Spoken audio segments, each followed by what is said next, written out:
Aida, kau kenapa? Kau okey tak? Aida, macam mana keadaan kau sekarang? Okey tak? Kenapa kau sedih ni? Hai korang, aku okey. Tapi semenjak dia rasa aku datang balik ni, aku craving something yang berunsur mi, berkuah. Tapi aku tak tahu nak makan apa. Korang boleh suggest? Aku tahu. Aku rasa aku pun tahu kau nak makan apa. Aku pun tahu ni. Okey macam ni lah. Kita sebut serentak. Okey, 1, 2, 3. Laksa Penang. Laksam. Laksa Penang. Laksa Johor lah. Laksa Penang senang dapat. Laksa Johor sedap ni. Dia Dah. Diam semua.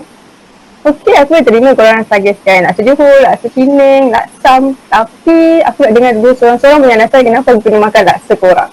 Aku duduk. Okey, korang dengar explanation aku. Macam ni. Hai semua, sekarang saya akan menceritakan kepada anda mengenai laksa Johor. Sebelum itu, marilah kita kenali asal-usul laksa Johor terlebih dahulu. Laksa Johor dikabarkan muncul pada zaman pemerintahan Almarhum Sultan Abu Bakar sekitar tahun 1980-an. Pada waktu tersebut, baginda pernah mengadakan lawatan ke seluruh Eropah. Sewaktu baginda tiba di Itali, baginda menemukan makanan yang menggunakan spaghetti, iaitu spaghetti bolognese. Dan baginda amat suka akan makanan tersebut. Maka sekembalinya baginda ke tanah air, baginda pun menitahkan tukang masak istana untuk mengubah suai makanan tersebut mengikut cita rasa baginda. Tukang masak istana pun membuat inovasi pada makanan tersebut dengan menggunakan resepi dan cita rasa di Malaysia. Dan terhasillah makanan di hadapan saya ini, iaitu laksa Johor. Cara pembuatan laksa Johor ini adalah dengan menggunakan bahan-bahan premium seperti ikan parang ataupun ikan tenggiri, udang dan juga tulang purau masin. Untuk penyediaan minyak pula, laksa Johor menggunakan spaghetti. Berbanding dengan laksa-laksa di negeri lain, laksa Johor merupakan satu-satunya laksa yang menggunakan spaghetti. Seterusnya adalah cara penyajian laksa Johor. Laksa Johor perlulah dihidangkan di dalam pinggan dan bukan di dalam mangkuk. Untuk spagettinya pula, ia akan disusun dalam sukatan yang kecil dipanggil sebagai cap. Kemudian di atasnya akan dituang kuah laksa dan dihiasi dengan ulaman-ulaman segar seperti hirisan timun, kacang panjang, tauge dan daun kesum. Seterusnya saya akan beritahu anda fakta-fakta menarik mengenai laksa Johor. Tahukah anda bahawa suatu ketika dahulu, laksa Johor dimakan menggunakan tangan kerana orang Johor berpendapat bahawa ianya lebih enak dinikmati sebegitu. Fakta yang kedua pula adalah hirisan timun pada laksa Johor dipotong menggunakan teknik katsuramuki yang berasas dari Jepun, di mana timun dipotong sehingga menjadi gulungan panjang. Seterusnya, laksa Johor juga boleh dipadankan dengan sambal belacan sebagai penaik rasa penambah selera. Fakta yang keempat pula, pada zaman dahulu pembuatan laksa Johor boleh memakan masa selama 2 hari, di mana sehari untuk menghasilkan isi ikan parang dan sehari lagi untuk membuat kuahnya. Selain itu, kuah laksa Johor juga boleh dijadikan sebagai serunding dengan memanaskannya pada api yang kecil dan dikacau sehingga kering. Menarik bukan? Fakta yang terakhir sekali adalah Public Gold akan melancarkan Gold Bar Laksa pada bulan Jun 2021. Idea tersebut telah diinspirasikan daripada kejadian pergaduhan di media sosial di mana terdapat perselisihan pendapat antara masyarakat Malaysia berkaitan ikan yang perlu digunakan dalam pembuatan laksa Johor. Sekian itu sahaja daripada saya mengenai laksa Johor. Yasmin, bagaimana pula dengan laksam? Terima kasih Farha. Nampak tak? Dia bagi sendur lain, kita ambil sendur lain. Tapi tak apa. Hai semua. Tadi korang dah dengarkan pasal laksa Johor? Mari kita dengar pasal laksam pula. Laksam berasal daripada negeri pantai timur, iaitu Kelantan dan juga Terengganu. Apa yang unik dan istimewanya laksam ini adalah mi kukusnya diperbuat daripada campuran tepung beras dan juga tepung gandum.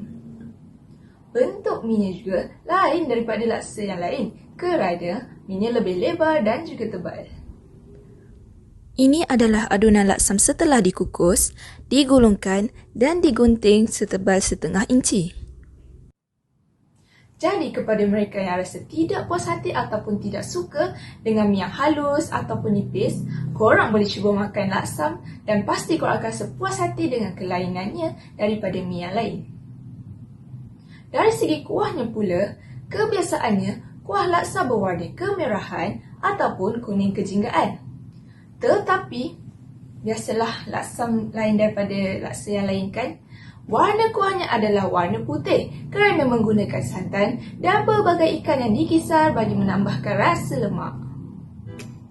Laksam ini tidak akan lengkap tanpa bahan sampingannya iaitu ulam-ulaman dan juga sambal. Antara ulam-ulaman yang digunakan adalah kacang panjang, daun kesum, bunga kantan, kubis dan sebagainya.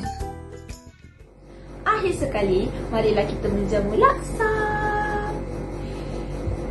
Bau lemak-lemak santan, bau ikan, sedap mul. Daripada tak lapar terus jadi lapar sangat-sangat. Sebelum kita makan, laksam ni boleh dimakan menggunakan dua cara. Yang pertama adalah menggunakan sudu dan garpu ataupun yang kedua menggunakan tangan. Orang tua-tua dulu kata makan laksam menggunakan tangan lebih nikmat daripada menggunakan sudu dan garpu. Jadi marilah kita makan laksam menggunakan tangan.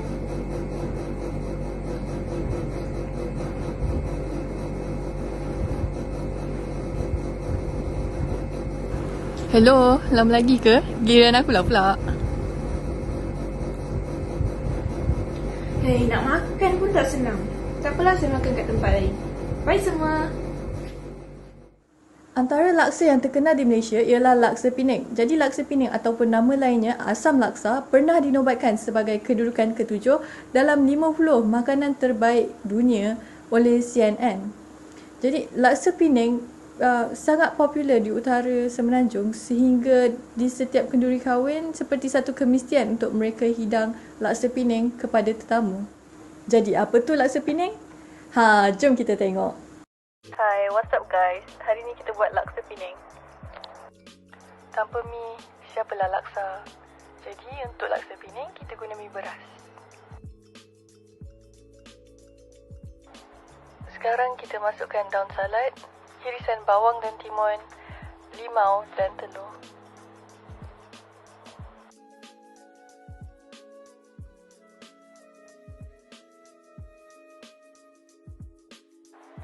Dihidangkan dengan kuah isi ikan, memberi gabungan rasa masam manis dan pedas, membuatkan makanan ini menarik minat penggemar laksa. Nak tahu tak, kunci masakan laksa ialah daun kesum atau orang utara, gelah, daun cenohom. Siap pun. Ceng. Boleh dimakan menggunakan chopstick ataupun sudu garpu. Hanya dengan satu hirupan sup, kita dapat rasa pedas dia, masam dia, manis dia dan rasa segar dia daripada kuah laksa tu sendiri. Dah. Mula dah dengan mukbang dia. Yang lain mesti dah terniak nak makan laksa Penang lah. Dapat tak Aida? Okey, aku dapat apa yang korang cuba sampaikan sebenarnya. Tetapi tak faham kenapa korang nak gaduh kan? Kenapa masing-masing nak pertahankan laksa masing-masing? Kita kan rakyat Malaysia ni ada banyak kaum, bangsa, etnik. Masing-masing tu ada makanan diorang tu sendiri. Masing-masing ada keunikan, tekstur, cara penyediaan dan latar belakang yang berlainan. Jadi, korang appreciate lah benda tu. Tak payah nak gaduh-gaduh. Sampai bila nak persoalkan, kenapalah laksa Johor ni makan pakai tangan? Kenapalah, betul ke laksa Penang ni paling popular kat Malaysia? Tak payah. So, daripada kita gaduh-gaduh, baik kita promosikan kat rakyat Malaysia yang lain dan pelancong asing. Okey? Okay. Jadi kalau aku nak makan apa sekarang?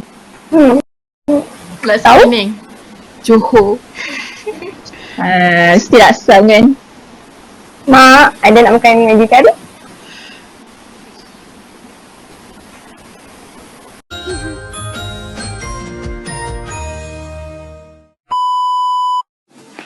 Permasalahan kajian. Yang pertama, kekangan masa. Yang kedua, rangkaian internet yang tidak stabil. Yang ketiga, kekurangan ilmu dalam bidang IT. Dan yang keempat, proses penyuntikan yang memakan masa.